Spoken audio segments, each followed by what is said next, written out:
Hello, hello. My name is Glenee. I am the founder, CEO, and visionary at Glenee's RX for Life. We are a career burnout consultancy and nursing education agency.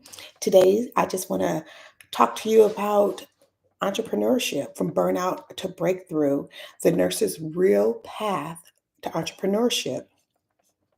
So, we're going to be In this video, we're going to talk about reframing the burnout, the gaps in our training, the hard truths about entrepreneurship, and business skills that you already have that can bridge your gap into entrepreneurship, and learning the system and then building your own. And then give you an offer at the end of this video. Okay, so let's get one thing straight. Burnout isn't a weakness, it is wisdom. It is your body and your spirit telling you something is no longer aligned. It is a signal to quit, a signal to wake up. But I want you to know that sometimes quitting isn't the same thing as letting go. So you really have to use the wisdom that God has given you to know whether or not a door is closed before you or if it's a mountain you need to command to move. Most times in the workplace, people think closed doors, it's just that, a closed door. But many times in my experience and in my clients' experiences, it's a mountain that needs to be moved. So here's the wisdom that I want to impart in you about this. If your workplace issue is attached to a law, your workplace rights, your healthcare rights, then it is a mountain to be moved. If it's not, then you are free to move about, to do the things that you want to do. You can quit your job at any time you want to, but you cannot quit on your assignment if there is a mountain to be moved and God is calling you to do something greater and bigger, which is why we're talking about entrepreneurship today. But the first thing we need to do is reframe the way we think about burnout. When you start feeling like you're unraveling, it's not because you're broken. It's because you're ready to grow. You're ready to be bigger than the bedside. You're ready to be bigger than policy meetings that only end up in biased discussions. And everyone has all this research, but no plan to rescue the people that you are dealing with. And you have all these thoughts and incentives for people inside of you that you're ready to put out into the world. This is for you. This is how you reframe your burnout. Burnout is not the end of your career. Burnout does not have to be the end of your life. Burnout does not have to end with medical diagnoses, medication injury, or poverty because you just can't stand to do one more shift at that hospital institution. Burnout is an invitation for you to grow, to realign your voice, your values, and your vision for people who need you most. So, what are the gaps in our healthcare training? What are the gaps in nursing training? Nursing school taught us how to save lives. We do that flawlessly. We do that in our sleep. We know how to stop and restart a heart. No problem. How many joules you need? Bzz, bam. We will bring it back. No problem. Titrate and leave a fed, no problem. Most of us already know how multi organ system failures work in the human body. And we also know how multi organ system failures work in a corporation. But they don't want to hear from nurses because they know we can fix the issue and help the people do what's best for them. So, nursing school taught us how to save lives, but not how to sustain our own. You were often taught, like I was, to put your oxygen mask on first. And you should. But why do you bypass that? Why do you pour from an empty cup? Why do you, and pouring from an empty cup? this is this is an analogy that I talk to with my friends. Like my friends know that I love to eat. So when they invite me over, they have food to eat. Now, what if my friend is extremely burnt out and never said anything about it, but still wanted to be in my company and had all of these dishes and all of these, ovenware and everything out, but nothing was there. And she stood there with her serving spoon, pretending as if she's giving me food. Am I supposed to pretend that I'm eating it? No.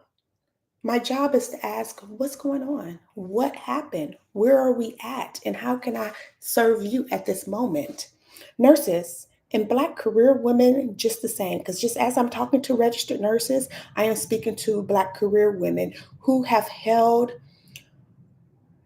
the oppressive nature of these systems on their shoulders from the beginning of corporate America, from the beginning and the inception of slavery here in America. So we know far too long and far too personally the weight of corporate on our shoulders, the impact of chronic job stress, the desire to leave a place that we may get good benefits from and we may get our basic needs met, but at the same time, it's killing us. And we have to know, and you know, that there's something better, but you're just not sure of what that better is and what it looks like for you. The gaps in our training also fail to close or fail to provide us understanding of what our power is and the policy and how to profit off of those things. We were trained to give, but we were never trained to build. And those things may be by design. I don't know. But I do know that the truth about entrepreneurship, the hard truth about entrepreneurship, because let's be real, entrepreneurship is hard, right? Many people want to jump ship into entrepreneurship. And then they're like, oops, I really don't know what I'm doing out here. I should have stayed at my job. Let me get back there. So many of us fail at entrepreneurship and go back, but we don't really value and understand why we failed in the beginning and how long entrepreneurship really takes to build and to grow at least a good organization that is going to be and have social impact for the people that they serve, for your chosen population that you decide to serve. So like I said, let's be real about entrepreneurship, that it is hard. And if you can't handle the business in front of you right now with policy, with career burnout issues, with lying managers, with gaslighting right now, you while you're still getting a steady paycheck, if you can't handle all those things and you still have a steady paycheck, you still have health insurance, you still have FMLA, you still have PTO, you still have a network of people who can cover you when you're down and out. How are you going to handle rejection, marketing, product development, being taking your message into the wrong environment, keeping up with discipline, and being that person that you're supposed to be, that you are created to be every day, and keep going? How are you going to do that when you cannot or you refuse to handle the business that's in front of you? Now, it's very important that you handle the business in front of you at work when you're dealing with these systems of discrimination, exploitation, profit before people within these healthcare industries, because God called you to it. He gave you an awareness of something and He's expecting you to handle the business at hand. It's important that you do these things because you want to build a business, right? You want to build a business that's whole and has been fully engaged with systemic issues that you have come to correct, that the crooked paths that you have come to make straight. You can't do that unless you finish the assignment and be given the revelation of completion. So, how does that play into the business skills that you already have? Here are the business skills that you already have because you are a nurse. Critical thinking. Your critical thinking becomes strategic planning.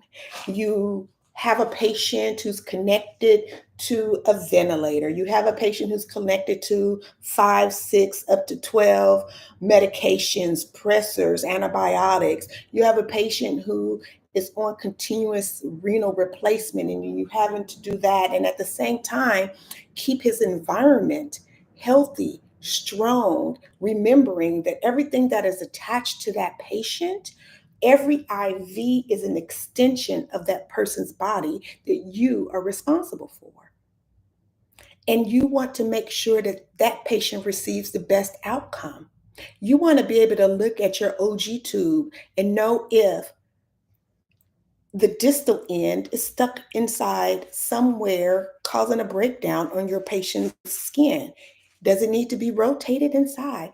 Do you need to just put a little bit of water in there so that it floats away and floats freely and not cause an issue in that one place from just being stagnant in that area? You, as a nurse, are the ones who are responsible for that skill. You have that skill. Another skill that you have is advocacy. How is your advocacy play into marketing? When you advocate for your patients, what are you doing? You're calling the social worker. Hey, I just spoke to my patient, and my patient is a little concerned about getting discharged because a family member is out of town and no one's there to help them. Hey, my patient is not really wanting to take this medication, and I see that he hasn't had this medication in a couple of days already. Maybe we could just go ahead and discontinue this medication. You're marketing for the patient. Marketing is about solving problems, bringing people together. You do that well through your disciplinary meetings and sending off labs, making sure that your patient labs are not too old to be sent off. That if they are, you're going to redraw them because something could have changed between that time. This is marketing. Marketing is about solving a problem and bringing it to the attention and awareness of other people. What's another skill that you already have as a nurse? It's crisis management.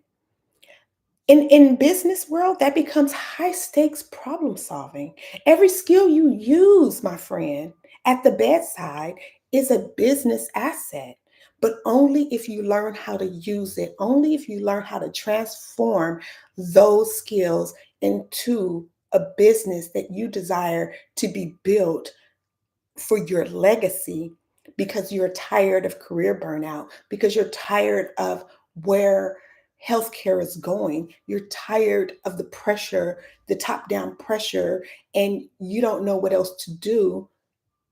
Let me tell you what to do. Go back and handle the business at hand. Learn the system, then build your own.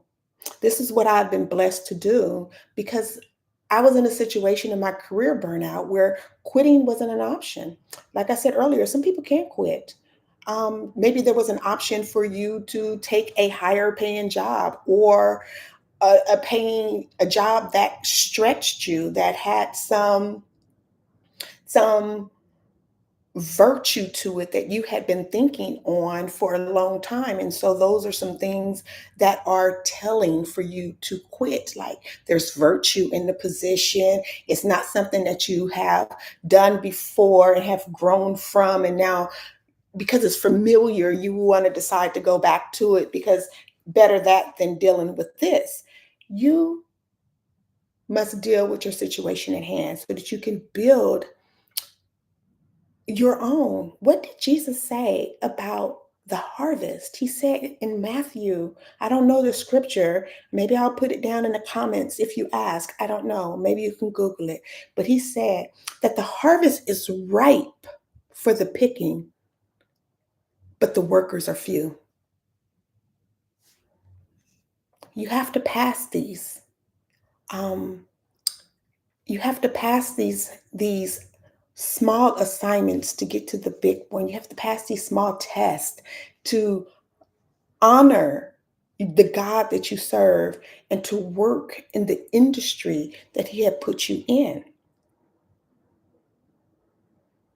You do not need permission to build something better. You do not need to go knocking on, industry doors and organizations who have been here, who believes that they may be the icing on the cake to accept you into their organization and to give you permission. You do not need that.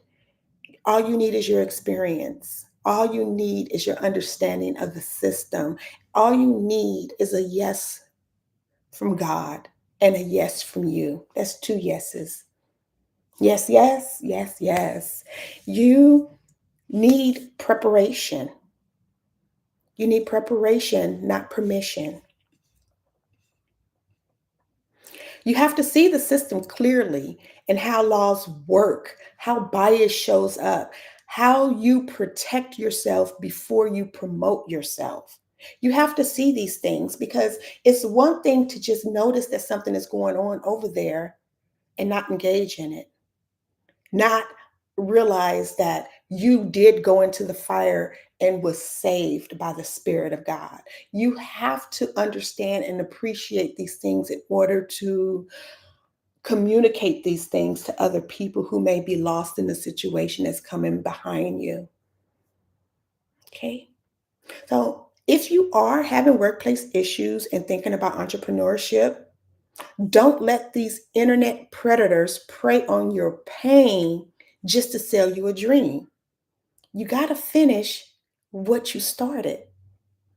Join Glenae's RX for Life and learn the real skills to be successful at work and at business.